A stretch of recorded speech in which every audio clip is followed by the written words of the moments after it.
Ons het verlede week gesels oor die hart, vir die van julle wat hier was. Ons het begin en ons het gesels oor bewaar jou hart. Dit was gebou op die skrifgedeelte Spreuke 4 vers 23 wat sê, bewaak jou hart bo alles wat bewaak kan word, want daaruit is die oorspronge van die lewe. En ek het genoem dat ons nodig het om ons hart te bewaar teen jaloesie, teen woede, teen bitterheid, teen hoogmoed en welis, en dat ons harte kan beskerm deur ons hart te vul, ons gedagtes te vul met die woord van God. Amen. En om ons gedagtes gerig te hou op dit wat daarbo is, en om nie die vergelykingsspeletjie te speel nie. Want baie van ons ongelukkigheid is ook gebore vanuit wanneer ons lewe vergelyk met ander mense. Ons moet versigtig wees waarna ons kyk, ons moet versigtig wees waarna ons luister, ons moet versigtig wees in watter gesprekke ons betrokke raak, want hierdie dinge het 'n manier om op 'n mens se hart en op 'n mens se gedagtes in te werk en oor tyd kan dit 'n varkie in jou hartjie kweek. En daarvoor moet ons versigtig wees. Vandag wil ek verder gaan en gesels oor die hart, maar vanuit verskeie ander skrifgedeeltes, en die fokus van vanoggend se boodskap, soos wat dit op die bladsytjie is, wat julle gekry het daarvoor, is 'n honger hart. 'n honger hart. Nou Jesus sê in Matteus 5 vers 6 in sy bergpredikasie, een van sy saligsprekinge, een van sy beatitudes, is geseënd is die, of salig is die, wat honger en dors na die geregtigheid, want hulle sal versadig word. Dis een van die beginsels wat Jesus neersit. Hy sê, geseënd is jy, wanneer jy honger en dors na die geregtigheid, want jy sal versadig word. Nou, wanneer ons na die Bybel kyk en ons lees oor die karaktereienskappe van God, dan sien ons dat die Here is 'n God wat bekend is met ons harte.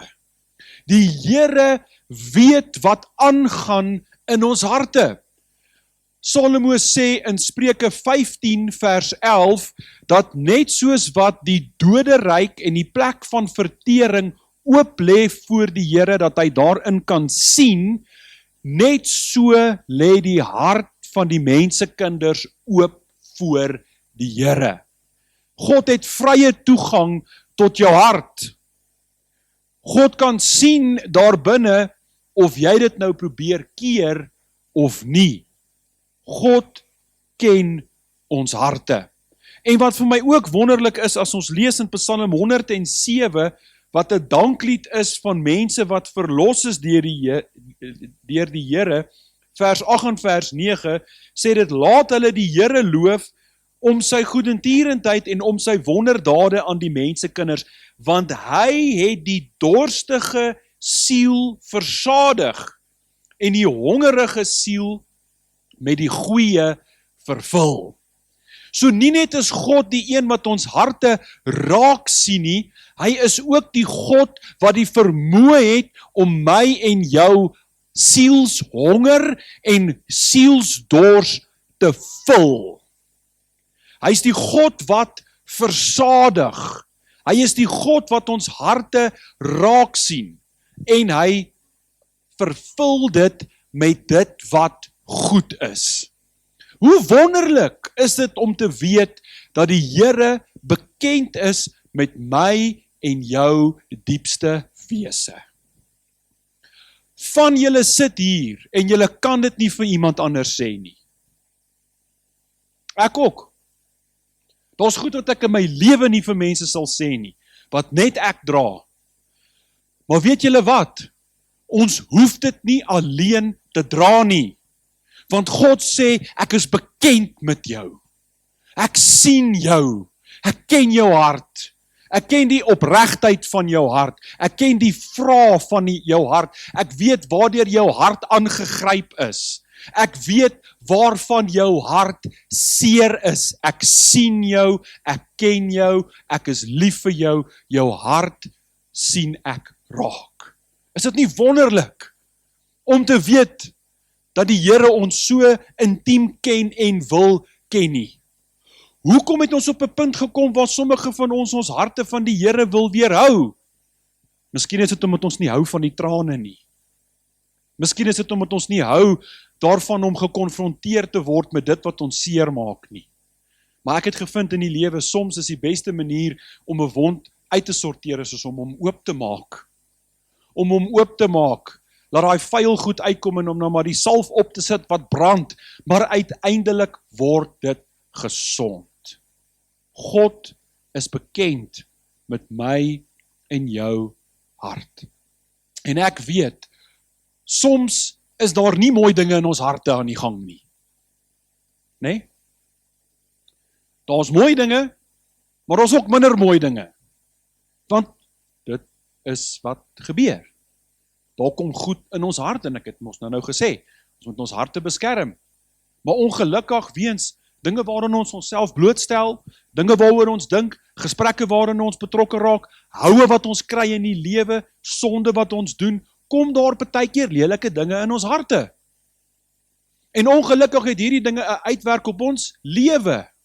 Maar weet julle wat, die Here sien dit ook raak. Die profeet Jeremia sê hierdie woorde oor die hart. Hy sê die hart van die mens in hoofstuk 17 vers 9. Die hart van die mens is bedrieglik bo alle dinge. Dit is verdorwe. Wie kan dit ken? Ek dink as ons net gou daar pause. Auschwitz, Holocaust. Daai hele plan is ontwerp deur 'n mens. Dit wys jou wat kan kom uit die hart van 'n mens. Daar was 'n man gewees in Frankryk in die 1700s met die naam van de Marquis de Sade. Vandag praat ons van sadisme. Sadisme kom van daai man af, 'n man met die van de Sade, wat 'n boek geskryf het oor die vieslikste goed wat een mens aan 'n ander mens kan doen vir sy eie genot. Dit is gebore uit 'n mens se hart. Niemand van ons weet werklik hoe verdorwe en wat die lelike goed is wat uit 'n mens se hart uit kan kom nie. Dit kom nie uit alle harte uit nie, want nie alle harte is so gerig op dit nie en ons het geredde harte. Maar ek dink nie een van ons besef werklik die boosheid wat uit kan kom uit 'n mens se hart nie. Maar verder sê daai vers vir ons, vers 10, ek, die Here sê, ek deursoek die hart, ek toets die niere om aan elkeen te gee na sy weë, volgens die vrug van sy handelinge. Die Here is bekend met die hart. Hy ken die goed en hy ken die sleg. Nou vra ek die vraag, hoe is dit dat ons as kinders van die Here, ons as Christene, wat sê ons is gered, hoe is dit dat ons beide die goeie en die slegte kan begeer? Hoe gebeur dit? Hoe kan ons harte hê wat op God gerig is en goddelike dinge en mooi dinge begeer, maar ook met tye sondige dinge begeer en wêreldse dinge begeer? Hoe gebeur dit? Kan ons sê dit is omdat ons menslik is en dat dit nou maar net ongelukkig deel van ons vlees is en deel van ons menslike samestelling is? Is dit genoeg? As ons dit vir mekaar sê, moet ons eintlik dan vir mekaar sê, ons het nie beheer oor ons hartsbegeertes nie. Want ons is mens, so iewers gaan die natuur oorvat, en maak nie saak hoe hard ons probeer nie, ons gaan in elk geval ingee daarvoor. As dit so was, het ons nie hoop nie. Want dan moet ons vir mekaar sê, nie eers God kan die hart verander nie. Maar Bybelse getuienis is sterk en sê, God is die enigste een wat 'n hart kan verander. Die skrif sê vir ons duidelik dat dit is die evangelie wat die krag van God is, wat mense se harte verander tot redding. So dan moet ons vir mekaar sê, maar wag 'n bietjie, menslike natuur is nie die enigste rede nie. As dit die geval was dat menslike natuur of bedraadheid die rede was, sou Jakobus nie kon skryf in Jakobus 4 vers 10, reinig julle harte, julle dubbelhartiges. Nee? Is dit volgende versie.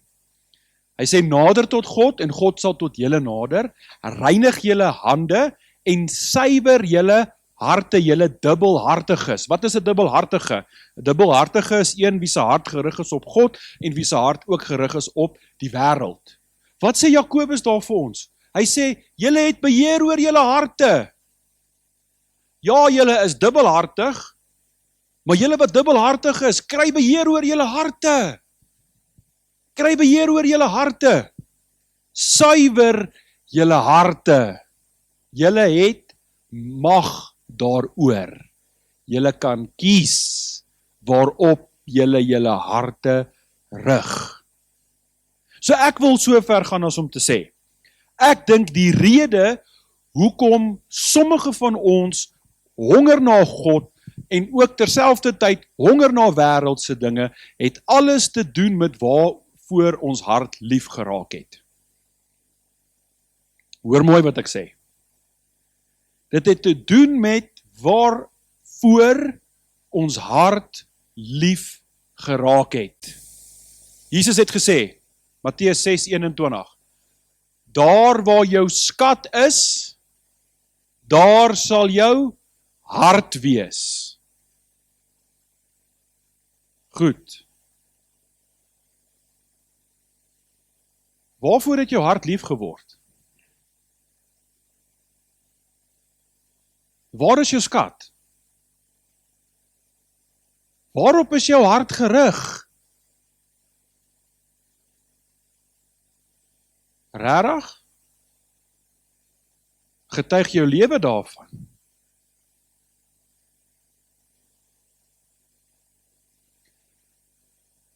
Liefde in my oë is 'n keuse. Dis 'n uitoefening van die wil. Jy kies waarvoor jy lief is. Ek dink baie van ons het ons hart getrein, geoefen, geleer om dinge lief te hê wat nie van die Here is nie. En as gevolg daarvan sit ons met hongerharte wat nie vervul word nie. We have come to love things omdat ons harte getrein het. Ons het ons harte op dit gerig. En ons het verslaaf geraak daaraan. Harde goedjies bietjie, né? Ek staan self skuldig. Julle ken nie my hysteries nie. Waarvoor het jou hart lief geword? En weet julle wat, dit wat jy inleer in jouself, en ek dink hier's 'n paar onderwysers hier, gaan vir jou sê, dit word naderhand tweede natuur. Dit gebeur naderhand outomaties.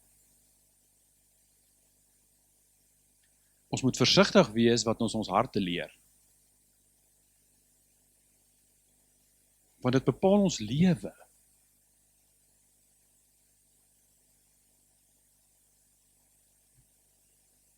Wie is dit wat 'n hongerhart het?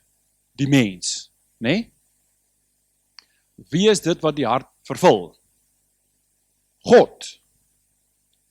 Gaan God 'n hart vul wat smag na wêreldse goed? Nee. Gaan wêreldse goed 'n hart wat smag na God vul? Nee. So 'n hart sal altyd onrustig wees. Augustyn het gesê, toe hy oor God praat, hy praat tot die Here, hy bid, hy sê, For you, O God, have made us for yourself, and our hearts are restless until it rests in you. Is dit nie mooi nie? Our hearts are restless until it rests in you. Baie van ons het restless hearts, want ons het werklik 'n soeke en 'n honger na die Here, maar ons probeer dit vul met aardse goed. Dit gaan nie werk nie. Dit gaan nie werk nie. So wat is dan die oplossing? Wat is die oplossing vir hierdie restless hart of hierdie honger hart? Twee goedjies. Nommer 1, raak ontslae van die wêreldse honger in jou hart. Want ek wil vandag vir jou sê, jy het beheer daaroor. Jy het beheer daaroor. As ek jou vandag moet vra, wat wil jy hê? Wat wil jy hê? Wat sal jou antwoord wees? Ek is seker omdat ons nou in die kerk sit, gaan ons almal mooi Christelike goedjies sê. Maar as ons by die viswaters was, het jy 'n ander antwoord gehad, of langs die braaivleis het jy dalk 'n ander antwoord gehad. Wat wil jy hê in die lewe? En ek gaan vir jou wys dat jou smagting is baie dieper en baie meer op God gerig as wat jy dink. Die man wat pornografie kyk, sy hart is nie noodwendig honger vir die seksuele nie. Sy hart is honger vir aanraking. Sy hart is honger vir intimiteit. Sy hart is honger vir aanvaarding. Hy begeer eintlik na die Here, maar sy begeerte is gehijack en hy het sy hart geleer om dit te soek. As 'n man wat 'n baie indrukwekkende boek geskryf het, Surfing for God, en het hierdie stelling gemaak, het klink baie simplisties, maar hy het gesê, the man knocking on the prostitute's door is actually knocking on the door of God. Daar is 'n dieper, onderliggende hartshonger. Daar was 'n movie in die 1970s, as ek dit nie mis het nie, 'n Russiese movie met die naam van Stalker. Ek weet nie wie van julle dit gekyk het nie. Het gaan oor hierdie apokaliptiese, post-apokaliptiese tyd wat veroorsaak is deur een of ander eksperiment wat verkeerd gegaan het. En hierdie ou lei 2 mense na 'n spesifieke plek toe, dan moet hulle nou by hierdie kamer kom. En die ding van hierdie kamer is, dit sê, as jy in hierdie kamer ingaan, sal jy onmiddellik kry wat jou hart wil hê. En hierdie manne wil net na hierdie kamer toe gaan, want hulle soek dit. Maar toe hulle by die drempel van die kamer kom, toe sê hulle, wag 'n bietjie, ek wil nie hier inkom nie. Want miskien soek my hart iets waarvan ek nie bewus is nie. Miskien dink ek soek hierdie ding, maar as ek nou regtig in hierdie kamer inkom, wat gaan ek nou regtig kry? En as gevolg daarvan het hulle nie in die kamer ingegaan nie. As jy in so 'n kamer moet ingaan, wat is dit waarna jy soek? Wat gaan jy kry? Waarvoor honger jou hart? Ek dink baie van ons hartshonger wat nie goed is nie, is as gevolg van dit wat ons hart geleer het. Maar ons kan dit ook ontleer. Roei die ongoddelike begeertes uit jou lewe uit. Begin daar, jy het beheer daaroor. Jy het beheer daaroor. Nommer 2. Leer jou hart, oefen jou hart, om dit te soek wat goddelik en goed is. Rig jou hart op God en die goeie gawes, die wonderlike gawes, wat hy vir my en jou wil gee.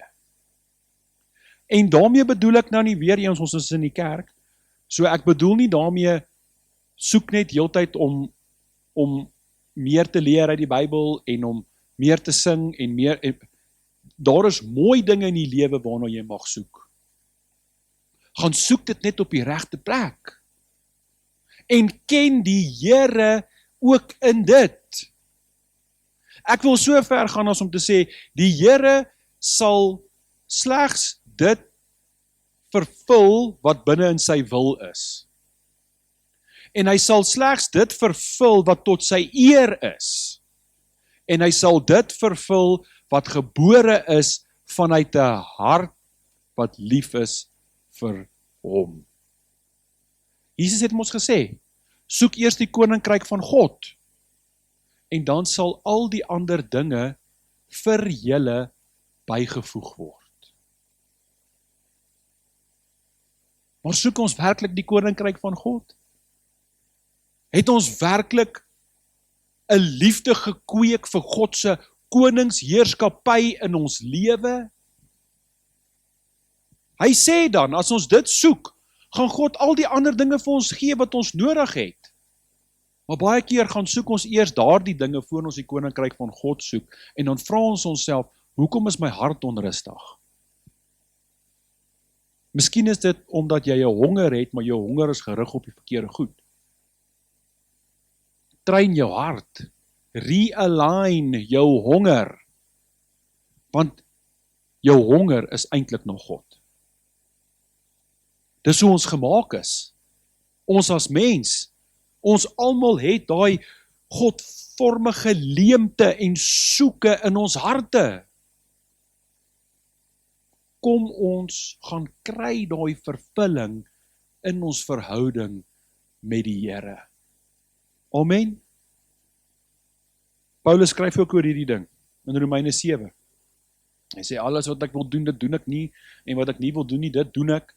Wanneer ek geestelik wil wees, dan sondig ek, en ek het geleer dat as ek die goeie wil doen, dan is die kwaad al klaar hier reg by my gereed.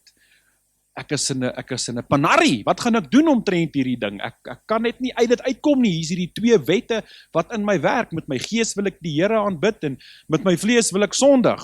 Hoe gaan ek uit hierdie ding uitkom? Wie gaan my help? Hoe sê oom Rob, I'm in a predicament. Hoe gaan hy versie? In what a predicament am I? Wat gaan ek nou doen om hierdie ding? En dan sê hy, prys God, wat vir ons die oorwinning gee deur die Here Jesus Christus. Dit is die sleutel. Dit is die oorwinning. Dit is die oorwinning. Begin daar. Begin by jou verhouding met die Here. Begin met 'n soeke na hom.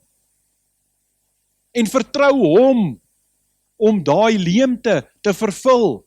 Vertrou hom om daai honger te stil. Vertrou hom om jou te genees. Vertrou hom om jou vry te maak. Vertrou hom om jou te help met jou sonde. Want jy kan nie jou sonde alleen uitsorteer nie. Jy het nie die vermoë om dit te doen nie. Ek waarborg jou dit al. Jy het al hoeveel keer probeer om dit te fix en jy het dit nog steeds nie reg gekry nie, want jy doen dit in jou eie krag. Maar surrender dit tot die Here en hy sal jou help. Hy wil nie hê jy moet dit self uitsort nie. Hy het aan die kruis gesterf om dit te doen. Hy het jou sy heilige boek gegee, sy gees, 'n kerk, broers en susters. Hy het dit vir jou gegee om jou te help om te oorwin. Glo jy dat oorwinning vir jou moontlik is? Glo jy dat vryheid vir jou moontlik is? En dat 'n gesonde hart vir jou moontlik is? Glo jy dat God vir jou ware vrede kan gee? Ek glo. Dit gaan 'n bietjie deur 'n proses kom. Gebeur nie oornag nie. Dit is maar 'n bietjie van 'n proses. Maar weet julle wat? God is ook in die proses. En God is ook in die detail. Die kleinste detail. God is daarin ook teenwoordig. Moenie mismoedig word nie. Die Here ken jou hart. Maak jy net seker, jou hart is gerig op die regte dinge. En jou hart is honger vir die regte dinge. Ek sluit af. Baie mense beleef God as ver. Christene, kinders van die Here, sê nee, die Here is ver. Die Here is stil. Die Here is nie noodwendig iemand wat ek ervaar in my belang stel nie.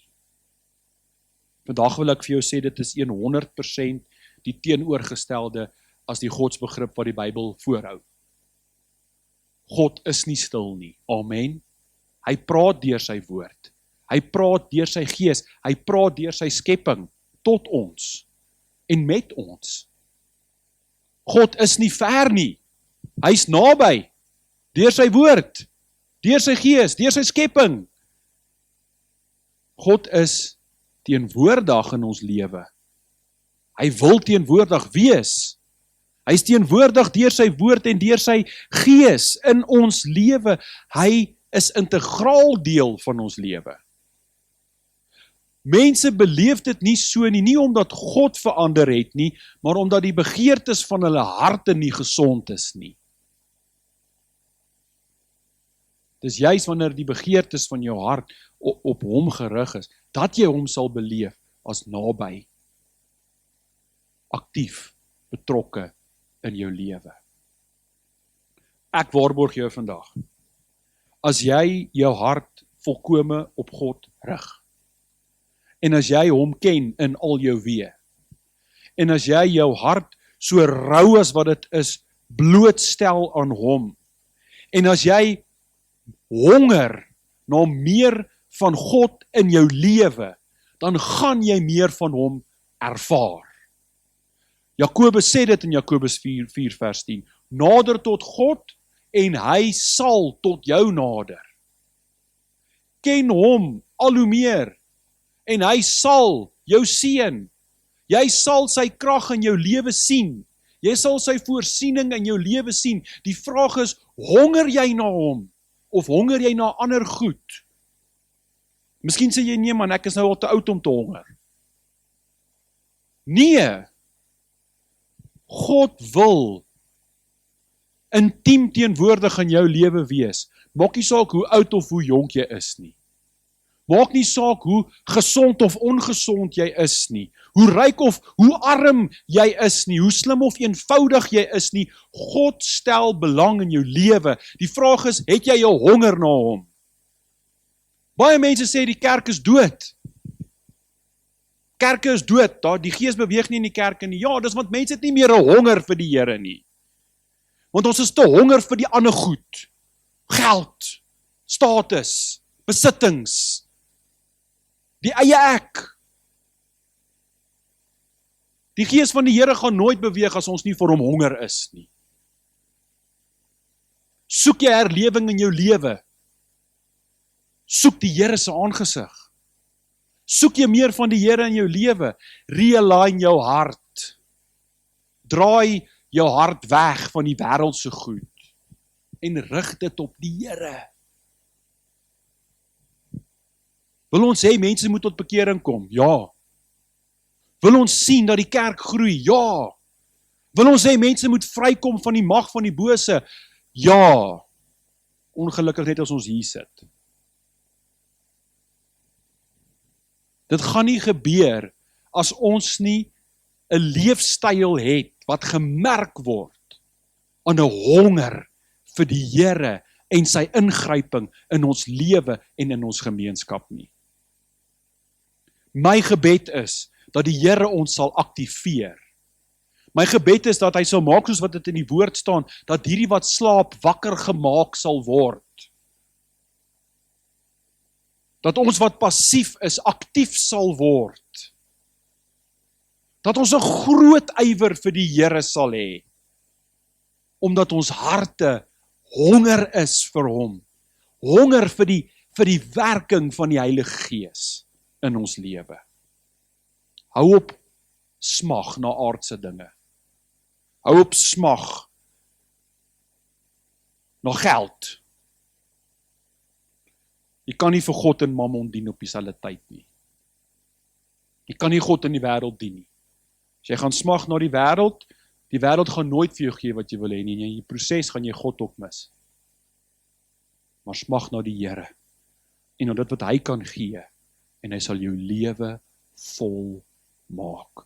En jou lewe sal getuig van God se wonderlike voorsiening en seën en teenwoordigheid en krag in en deur jou lewe. Amen. Mag die Gees verder met ons praat oor hierdie dinge, want ek kan nog 'n uur aangaan, maar ek dink ek moet nou stop.